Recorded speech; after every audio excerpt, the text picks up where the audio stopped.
2020 has not been much to rave about these days, but honey, you are on quite the high. You've got a hit series, Emily in Paris.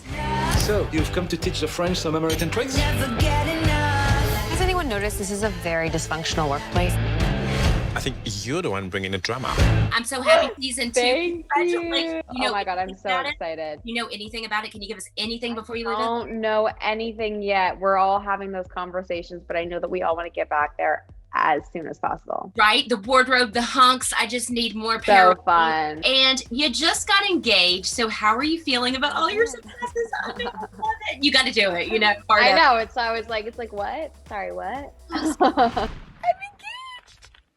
No, I'm so excited. It's been a really interesting time to self-reflect and to think on prioritizing and kind of just thinking about so much stuff while we've been at home, and to be able to bring 2 projects to people right now through Netflix globally is a huge gift, and to make people laugh and smile with Emily in Paris, God knows that's what we all need to do more of right now. And then with Mank, I feel like there's this like nostalgia for the world that once was that we're already all feeling. So there's that way to connect with people through that. And it's so funny, when we got engaged, so many friends and family were like, thank you. I'm like, why?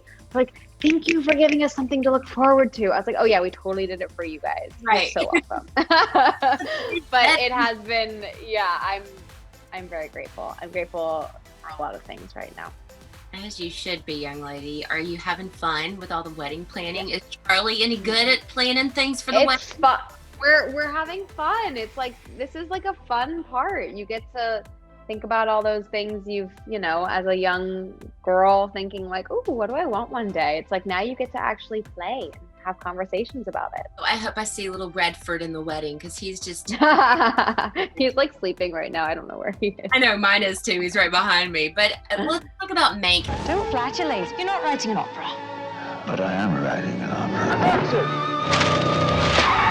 How familiar were you with these main players, and one man in particular that was behind the scenes of one of the films that has been the greatest of our time, before reading the script? I grew up loving old Hollywood, being immersed in life in LA at a young age. You'd see the Hollywood sign and it's just magical. And I used to love watching black and white movies and loving old Hollywood movie stars. I even went to Hearst Castle with my mom when I was younger. So I really felt already very attached to the subject matter. And then when I read the script, I had no idea of the making of. I did not know who Herman Mankiewicz was. I knew Marion Davies, William Hurst, Phoebe Mayer. I didn't know that Arita Alexander existed, that she was a real person. So it was really fun to actually feel like I knew the world, because I had also done a movie and a TV show that dealt with a similar period in Hollywood, but then to also go, oh my God, I had no idea of this other side to it. So I found it really fun to do research and to kind of envelop myself in this world in a whole new way. Just so fascinating, so glamorous, and yet so heartbreaking at the same time in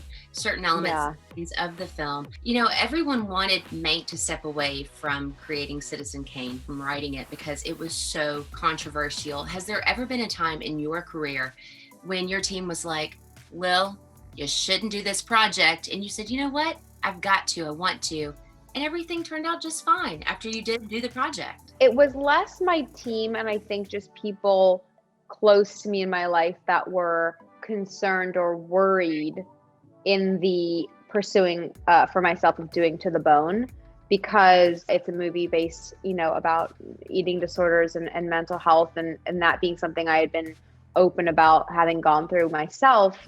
That's not breakfast. Neither is coffee. You do a lot of sit-ups. I'm not going to treat you if you aren't interested in living. I completely respected and understood why people would say, maybe this isn't a great idea for you, but I just knew it was something I had to do. I had to tell this story. I had to work with Marty Noxon.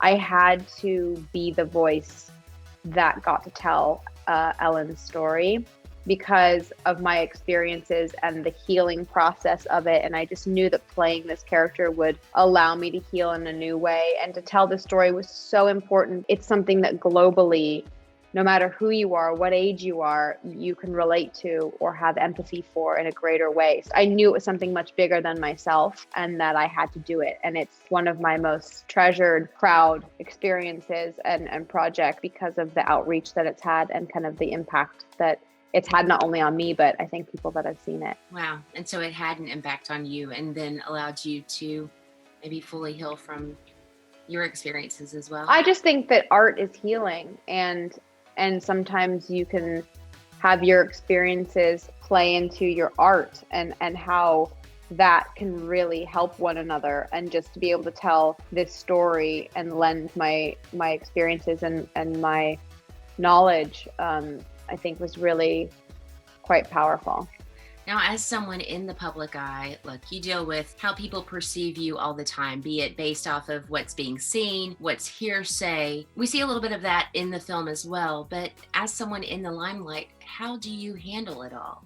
I'm a pretty open person when it comes to, I wrote a book that divulged a lot of personal things about myself, and with social media, I'm a very open book as well. And I'm a social person who likes to connect with other people. And I grew up in a high school where I was a teen therapist, and I know that connecting with other people your age is what can help heal you and realize that you're not alone.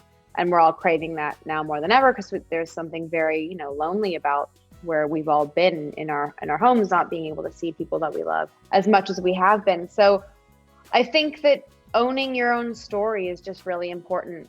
And to me, the most important thing is that the people that I love and respect and that love me and that I know, they know who I am. They know what's true. They know that's the important thing. You can't live your life to write the truths of what you're hearing, but I think because I am a very open person, that I calling things out and kind of saying, wait a second, this is what's going on. I can be real here.